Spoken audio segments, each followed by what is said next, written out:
la place de la Concorde, les Champs-Élysées et 4400 parasportifs. La cérémonie d'ouverture des Jeux paralympiques se tient mercredi à 20h00, 18h00 GMT, dans un écrin parisien somptueux, avec pour objectif d'être spectaculaire tout en mettant en valeur tous les corps, selon les organisateurs. La place de la Concorde comme théâtre. Quelques 30 000 spectateurs installés sur des gradins place de la Concorde, au cœur de Paris, pourront assister à cette cérémonie de 3 heures imaginée par Thomas Joly, directeur artistique des Jeux de Paris, qui lancera les premiers Jeux paralympiques d'été organisés en France. 15 000 autres pourront voir la parade des athlètes dans une zone gratuite du bas des Champs-Élysées et 30,0000 encore pourront assister à la partie finale de la cérémonie avec l'allumage et le décollage de la vasque aux abords du Louvre. Comme celle du 26 juillet saluée mondialement, cette cérémonie se tient hors d'un stade olympique et le niveau d'ambition est le même, assurent les organisateurs. Quelques 4400 parasportifs de 168 délégations vont défiler des Champs-Élysées vers la place, où, sur une scène centrale entourant l'obélisque, auront lieu des performances jamais vues auparavant, dans un spectacle très axé sur le corps, intitulé Paradoxe. Notre sujet était de poser la question de la concorde. Plus concordons-nous, vraiment, notamment sur la question du handicap plus, a interrogé lundi Thomas Joly, lors d'une répétition ouverte à la presse, lui qui a à cœur l'inclusion. Le show mettra en avant tous les corps, assure-t-il. Qui est le chorégraphe? Alexander Ekman. Le Suédois Alexander Ekman, chorégraphe principal de cette cérémonie, est renommé mondialement, avec plus de 50 créations et des collaborations avec le ballet de l'Opéra de Paris et le Boston Ballet. Il est connu pour ses scénographies grandioses, comme lorsqu'il inonde les scènes avec 6000 litres d'eau pour sa version du Lac des Cygnes ou sa pluie de balles vertes tombant du ciel de l'Opéra Garnier, à Paris.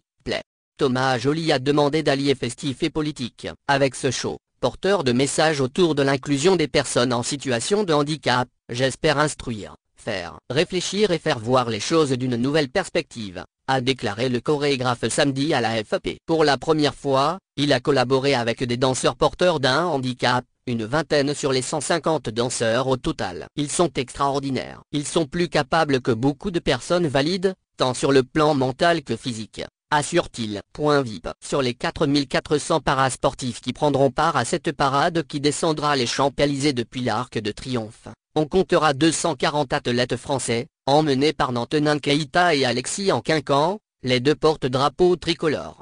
Aucun grand nom d'artiste invité n'a filtré à ce stade, mais l'équipe a annoncé qu'il s'agirait d'une traversée de notre répertoire musical. La musique est à nouveau signée Victor Lehmann, compositeur de l'hymne des Jeux de Paris 2024. Il a composé une partition un peu plus minimale, un peu plus nue que pour les Jeux, avec cependant beaucoup de batterie, beaucoup de claviers, beaucoup de diversité. Pour les costumes, Daphné Burki a recruté le styliste français Louis-Gabriel Nouchi, auteur d'une mode inclusive et sensuelle, pour créer quelques 700 tenues. Il promet des plumes, du doré, des broderies et du bleu-blanc-rouge revisité en clin d'œil au drapeau français. La vasque olympique sera de nouveau illuminée et décollera dans le ciel parisien comme pendant les 2 semaines de compétition olympique. La cérémonie de clôture se tiendra le dimanche 8 septembre au Stade de France, comme celle des Jeux, et prendra la forme d'un grand concert électro, avec 24 artistes et DJ dont Jean-Michel Jarre, Cassius et Kavinsky. Accessibilité. La LSF, langue des signes française, et un sous-titrage français et anglais est prévu, en direct pour le public et les athlètes, de même qu'une audio description en anglais et français. Le site est accessible pour tous les types de handicap. Des places spécifiques sont prévues par la billetterie pour les personnes en situation de handicap, spécifiquement en fauteuil roulant ou des accompagnateurs, pour un prix allant de 150 à 700 € sur Internet.